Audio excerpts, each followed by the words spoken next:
যুবক বলেন, আমি অচেনা অজানা জীবনে কখনো দেখি নাই। এই পৃথিবীর মাঝে কত সুন্দর মানুষ দেখেছি, কত রং বেরঙ্গের মানুষ দেখেছি, এই লোকটা আমি কখনো দেখি নাই। আমি লোকটাকে জড়াই ধরে বললাম, কে তুমি? তোমার পরিচয় কি? এই জনমানহীন মরুভূমির প্রান্তরে, যেখানে কোনো মানুষ নেই, যেখানে কোনো মানুষ বসবাস করে না, আমি তো কাউকে সংবাদও দেই নাই, খবর দিতে পারি নাই। তুমি কোথায় থেকে এসেছো? তোমার বাড়ি কোথায়? তোমার ঠিকানা কি? কি তোমার ঠিকানা কি? তোমার বাড়ি? শিববের নোমানিকে বললেন, ওরে শিববের নোমানি। তারপর আমি ওই লোকটাকে জড়াই ধরলাম কদমের মধ্যে। ওই লোকটা আমাকে তারপরে উঠিয়ে বললেন, শোনো, আমি আর কেউ নই, আমি হলাম দ্বীনের নবী মুস্তাফা। আমি হলাম দ্বীনের নবী মুস্তাফা মুহাম্মদ সাল্লাল্লাহু আলাইহি ওয়াসাল্লাম। যুবক বললেন, কারণ কি? আমার বাবার চেহারা তো বিভৎস হয়ে গেল। কি এমন গুনাহ করেছে আমি জানি না, কি এমন অন্যায় করেছে আমি জানি না, আমার বাবার চেহারাটা এরকম হয়ে গেল। আল্লাহর নবী বললেন, যুবক শোনো, তোমার বাবার আমল নামায় তেমন কোনো আমল নাই, তেমন কোনো আমল নাই, তেমন কোনো নেকি নাই, কিন্তু তোমার বাবা প্রত্যেক দিন আমি রাসূলের প্রতি দুরূদ সালাম করতেন। সব সময় তোমার বাবার নোটিশটা আমার সামনে ধরা হতো, কিন্তু আজকে সকালবেলা ফেরেশতারা তোমার বাবার নামটা আমার সামনে দিছে ঠিক, কিন্তু দুরূদের কোনো আমল নেই। আমি ফেরেশতাদেরকে বললাম, কি ব্যাপার, আমার এই আশিকের দুরূদ সালাম কোথায়? ফেরেশতা বললেন, ইয়া রাসূলুল্লাহ, আপনার এই উম্মত দুনিয়ার মধ্যে নাই, দুনিয়া থেকে বিদায় হয়ে গিয়েছে। হজের মৌসুমে হজ করার উদ্দেশ্যে রওনা হলো, মরুভূমির প্রান্তরে আপনার এই উম্মত দুনিয়া থেকে বিদায় হয়ে চলে গেছে, কিন্তু তার চেহারাটা মানুষের চেহারা নাই, কিন্তু তার চেহারাটা মানুষের তো দেখা যায় না। ভয়ঙ্কর কঠিন একটা রূপ ধারণ করে আছে। এতটা ভয়ঙ্কর, তার ছেলে পর্যন্ত তার বাবার লাশ দেখে ভয় পেয়ে গিয়েছে। ওরে যুবক, আমি যখন এই কথা শুনলাম, আল্লাহর নবী বললেন, আমি যখন এই কথা বললাম রে, এই কথা শুনলাম রে যুবক, আমি আর রওজা মুবারকে থাকতে পারিনি, আমি আমার গুনাহগার আশিকের কাছে চলে এসেছি।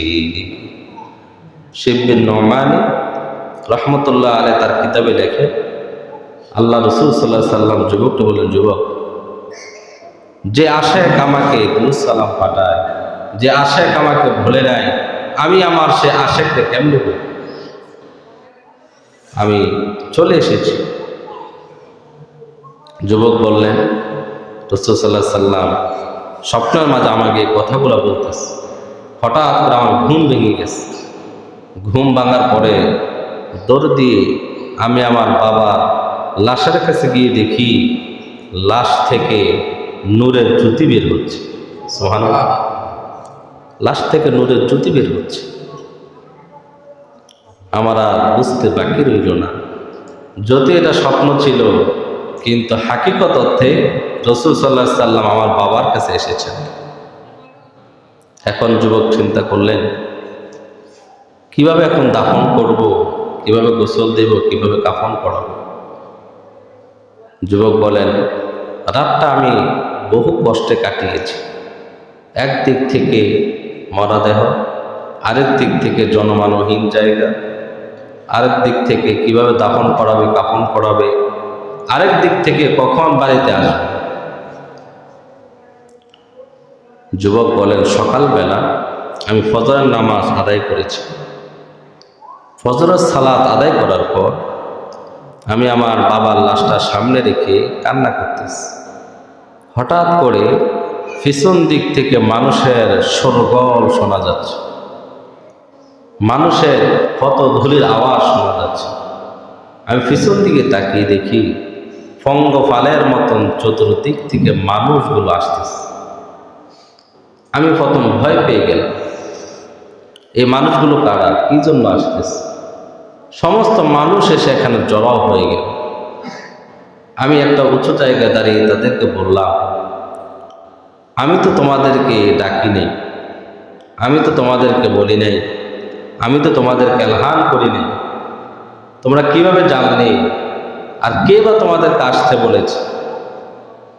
সমস্ত মানুষ বললেন, হে যুবক, গতকালকে রাতে আমরা সবাই ঘুমিয়েছিলাম, এমন সময় কে যেন আমাদের বাড়ির সামনে দিয়ে হেঁটে যায় আর আমাদেরকে এলহান করে, ওরে আল্লাহর বান্দারা, যদি জীবনের গুনাহ মাফ করাইতে চাও, যদি জীবনের অন্যায়গুলো, ক্ষমাগুলো, জীবনের পাপগুলো মোচন করতে চাও, গুনাহ মুক্ত জীবন যদি গঠন করতে চাও, আমার এক উম্মত আশিক মরুভূমির প্রান্তরে পড়ে আছে, তার দাফন এবং কাফন এবং জানাজার ব্যবস্থা করো। আমরা সমস্ত মানুষ এই কথাটা শুনেছি, একই কথা শুনেছি, এই জন্য আমরা এখানে এসেছি। যুবক দাফন দিলেন, কাফন পড়ালেন, মাটি দিলেন। শিবির নোমানি তার কিতাবে লেখেন, যুবকটা যখন আমি বললাম, যুবক তখন বললেন, এই জন্য আমি আমার রসুলের প্রতি দুরূদ সালাম করি। মানুষ হজ করতে যায়, কাবাঘর চত্বর যখন জিয়ারত করে তখন তালবিয়া পড়ে, লাব্বাইক আল্লাহুম্মা লাব্বাইক লা শারীকা লাকা লাব্বাইক ইন্নাল হামদা ওয়া নি'মাতা লাকা ওয়াল মুলক লা শারীকা লাক লাব্বাইক আল্লাহুম্মা লাব্বাইক। শিববিন নোমানি তার কিতাবে এই কথাটা লিখেছেন। তাহলে রাসূল সাল্লাল্লাহু আলাইহি ওয়াসাল্লাম প্রতি দুরূদ সালাম পড়লে লস না লাভ? কথা বলে, লস না লাভ? নামাজ পড়ে না নামাজ ছাড়া? নামাজ পড়ে না নামাজ ছাড়া? নামাজটা হলো আপনার চাকরি, আর অন্য অন্য ইবাদত হলো আপনার বোনাস। আচ্ছা বলেন তো, চাকরি ছাড়া বোনাসের আশা করা কি বুদ্ধিমানের কাজ না বেকুবের কাজ?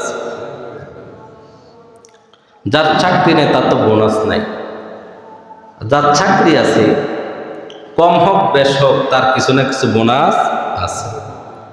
এখন চাকরি ছাড়া কেউ যদি বোনাসের আশা করে তাহলে তো এটা বুদ্ধিমানের কাজ নয়। নামাজ পড়তে হবে, তারপর দুরূদ সালাম করতে হবে। নামাজ পড়ার পরে যদি আপনি আল্লাহর কাছে কাঁদেন, আল্লাহ পাক ওই চোখের পানি ভিজা দেন না। আল্লাহ পাক তার বান্দাকে তার রহমতের কোলে আশ্রয় দান করেন। ইমাম সুফিয়ান সাউরি রহমতুল্লাহি আলাইহি হযরত আলী রাদিয়াল্লাহু তাআলা আনহু ছাত্র ছিলেন। আমাদের দেশের মতন আলেম নাকি? হযরত আলী রাদিয়াল্লাহু তাআলা আনহু, হযরত আলী রাদিয়াল্লাহু তাআলা আনহু ছাত্র, কত বড় আলেম। উনি ঘুমাচ্ছিলেন, এমন সময় রাসূল সাল্লাল্লাহু আলাইহি সাল্লাম তাকে স্বপ্নের যুগে এসে বলতেছে, অমুক মহল্লায় অমুক জায়গায় আল্লাহর এক বান্দা পড়ে আছে, তার জানাজা তুমি পড়াও। সুফিয়ান সাউরি রহমতুল্লাহি আলাইহি হযরত আলী রাদিয়াল্লাহু তাআলা আনহুর ছাত্র, তাকে কি জানাজা দিলেন, কবরস্থ করলেন।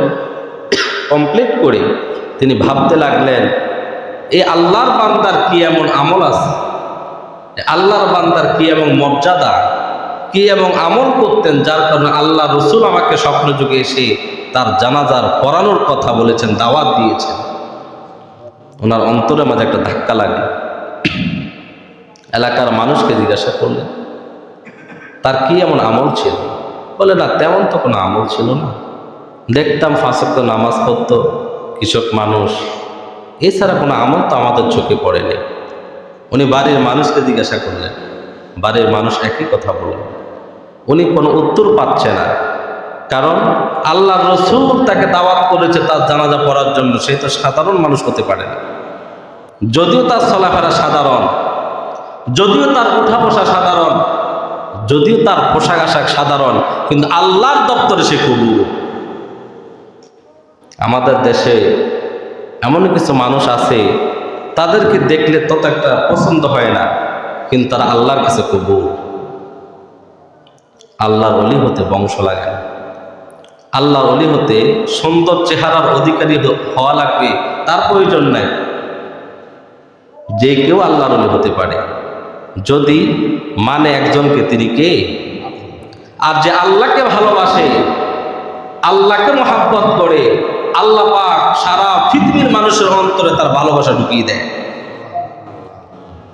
যে আল্লাহর হয়ে যায়, আল্লাহ তার হয়ে যায়। আর আল্লাহ যার হয়ে যায়, তার আর কোনো কিছু প্রয়োজন আছে? যদি বলেন প্রয়োজন আছে, সে মৃত্যুকে ভয় করে না। হামলা, মামলা, জেল, জুলুম, নির্যাতন, অবিচার এবং বুলেট বোমাকেও সে ভয় করে না। মানুষ তাকে ভালোবাসে যদিও তার পরিচয় জানে না, যদিও তার সাথে দেখা হয় নাই, যদিও তার রক্তের সম্পর্ক নাই, বংশের সম্পর্ক নাই, সামাজিক সম্পর্ক নাই, কোনো কিছুর সম্পর্ক নাই, কিন্তু ওই ব্যক্তির ভালোবাসা, মহাব্বত আল্লাহ পাক গোটা পৃথিবীর মানুষের অন্তরে ঢুকিয়ে দেয়। তার কারণ সে আল্লাহর কাছে কবুল। কার কাছে কবুল?